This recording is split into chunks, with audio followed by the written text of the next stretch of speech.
What's up everybody, welcome to another video on my channel. In this video we're gonna be cooking up an emotional beat for Lil Baby from scratch. I'm gonna record some guitars, we're gonna add some vocals and hopefully come up with a crazy beat at the end. So I would say let's not waste any time and let's get straight into it. One of my favorite emotional Lil Baby songs is So Sorry. And the first thing that you notice when listening to this song is that very emotional arpeggio guitar.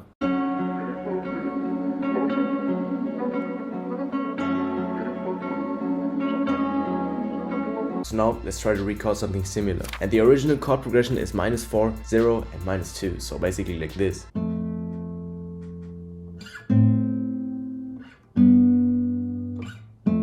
But I actually want to make some different chords that I'm going to show you right now on the guitar, and later on I will also show you how we can make these chords with the VST guitar. So yeah, I actually thought of this chord progression right here.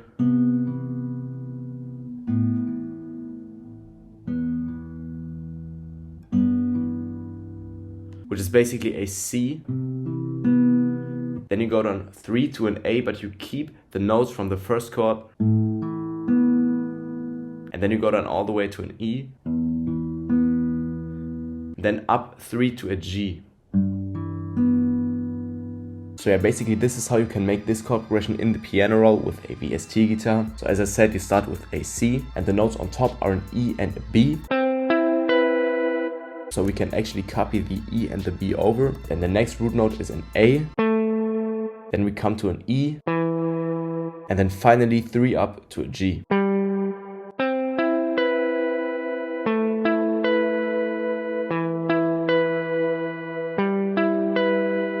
And of course this sounds horrible right now, so let's record it with a real guitar.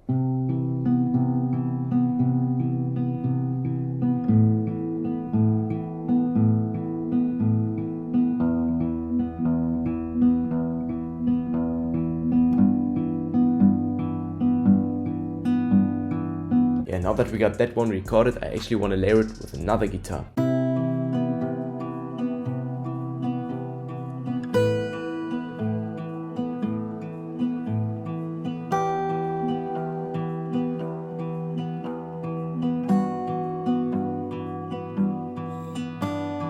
So for the effect on the guitars, I just got some EQ cutting out some lows, some more cutting out some of the mid frequencies because they sounded a bit muddy, and I boosted some at around 1.3 kilohertz. And then finally just some reverb, and for that I used that Crystal Choir preset from Effect Rack as always. And now before we come to adding some more layers, I want to render this pack out and then add sound shifter on this and pitch it up by 2 semitones. And now we got this.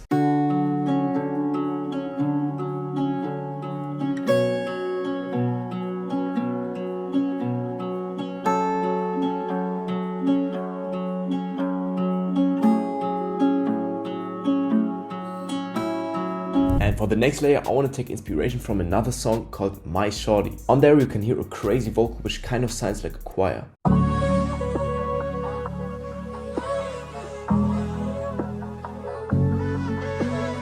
And in order to come up with a similar vibe, I also want to add some vocal. And the first vocal that I'm going to add is this one.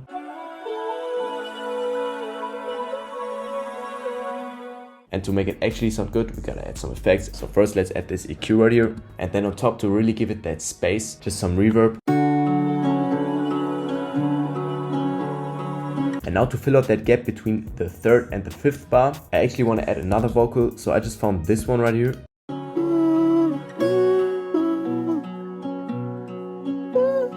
And since this one sounds horrible right now, we definitely gotta add some effects to it. Let's just start with a simple EQ right here. Then let's also add some autotune because it sounds a little off-key right now in my opinion. And then what I like to do is to pitch everything down an octave and then pitch it up after some other effects again. So let's pitch it down by 12. Then let's add this vocal shifter to format it. So to show you what it does, this is the vocal with the effects that we got right now without vocal bander. And then with. So that definitely sounds really crazy. Then of course just some reverb, and then finally just some other EQs, cutting out some mud and to boost some highs. And now both vocals sound like this.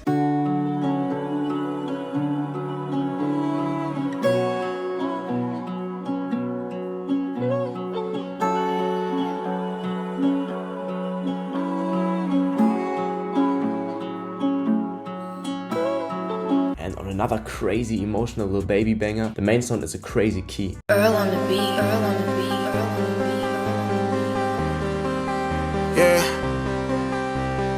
So I just went in Sky Keys and I found this one,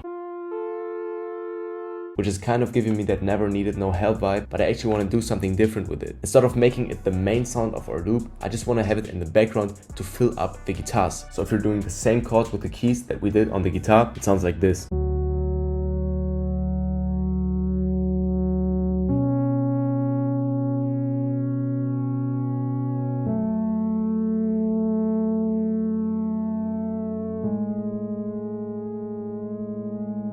And to make it sound even crazier, I want to add some effects to it. And a crazy plugin that I use sometimes is Destructor. This is kind of similar to RC20 or something, but it's actually stock from FL. So you got a little distortion, filter, chorus, and the speaker effect right here. And right now it would sound like this. But since that is very present, I'm just gonna turn down these mix knobs right here.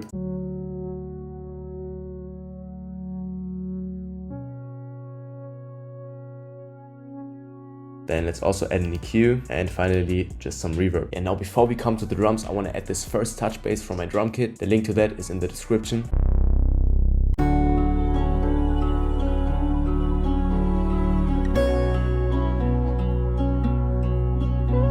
And to make it a bit more thick, I want to add this bass preset 1 for my Mix Essentials kit. This is basically this bottom fuzz preset for some distortion, then a chorus, and then finally a patcher cutting out the stereo lows.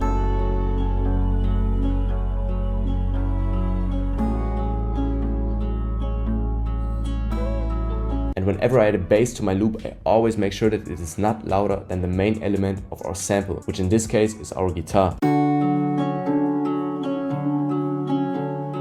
So this one is kind of around minus 20 dB. So now we're gonna go on the bass and make sure that it's also kind of around minus 20 dB.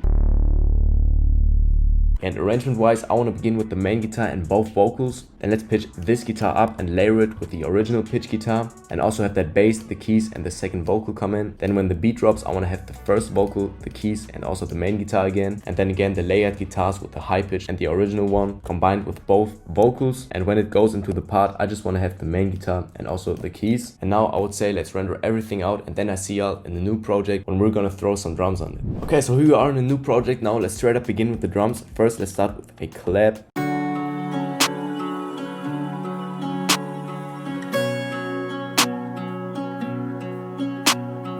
Then since we're on 115 BPM, we gotta find like a little special bounce. And I really like the way the beat works on So Sorry. I thought you was my friend, I thought we was locked in, but that's what I get for always thinking. So let's maybe try to also find like a cool bounce like that.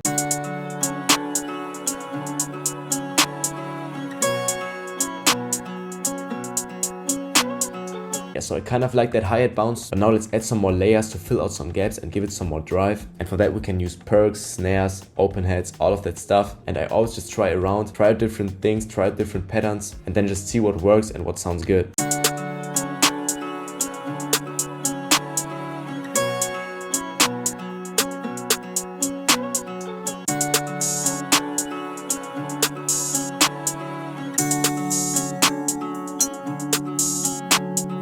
For the 808, I want to use this one from my drum kit.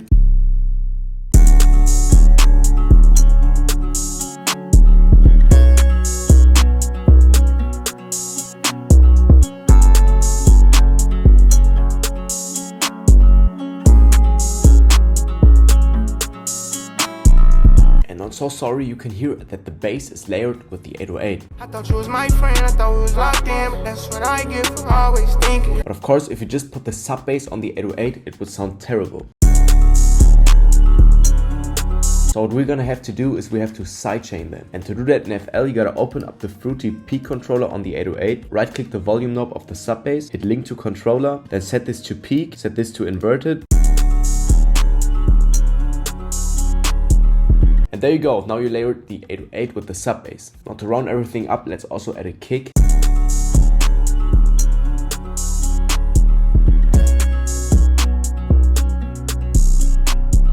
And when mixing my beats, I just throw these drum presets from my Mix Essentials kit on all of my drum sounds.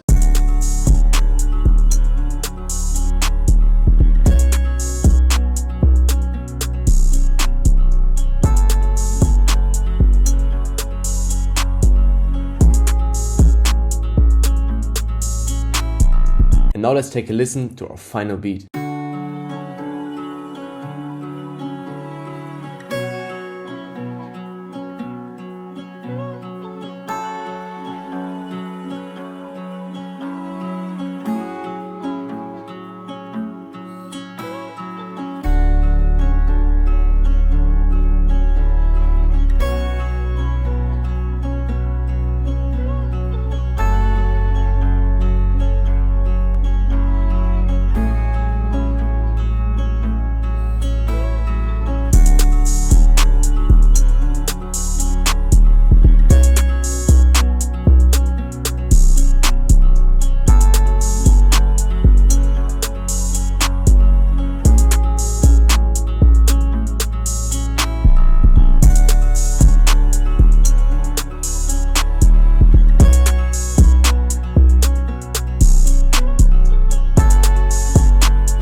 would say that was it for this beat and also for this video. I hope you guys enjoyed it. I hope you guys learned something from it. If yes, leave a like and a comment. Also, if you're interested in all of the drum sounds that I'm using, then check out my drum kits. I'll put a link to them in the description down below. Also, feel free to check out my Mix Essentials kit if you want all of the mixer presets that I'm using. But with that being said, thank you very much for watching, and I hope to see you guys in the next one.